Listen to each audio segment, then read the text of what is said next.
আসসালামু আলাইকুম। আজকে আমি ডিম পাউরুটি দিয়ে টোস্ট বানাবো। এই জন্য আমি ডিমটা ফেটে নিলাম। ডিম ফেটে নিয়ে একটু স্বাদ মতো লবণ দিলাম। লবণ দেওয়ার পরে আমি চিনি দিলাম। 3 চামচ চিনি দিছি আমি, কারণ বাচ্চারা একটু মিষ্টি খেতে পছন্দ করে। ডিমটা আর চিনিটা আমি সুন্দর করে গলে নিলাম।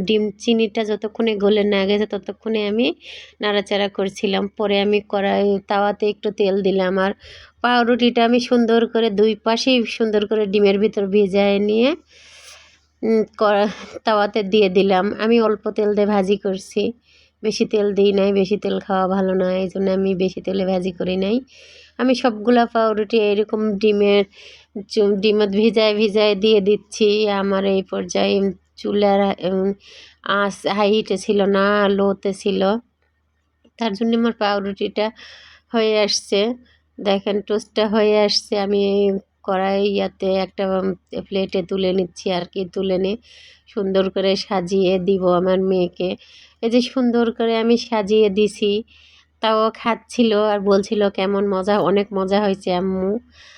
তাও খাবে এখন। তা আমি আবার ক্যামেরাটা ওর মুখের সামনে ধরছি, তা বলতেছিল কি, আম্মু আমার চুলে এলোমেলো, আপনি আবার ক্যামেরা ধরছেন কেন? এটা বলতেছিল, ওর নাকি চুলে এলোমেলো। আল্লাহ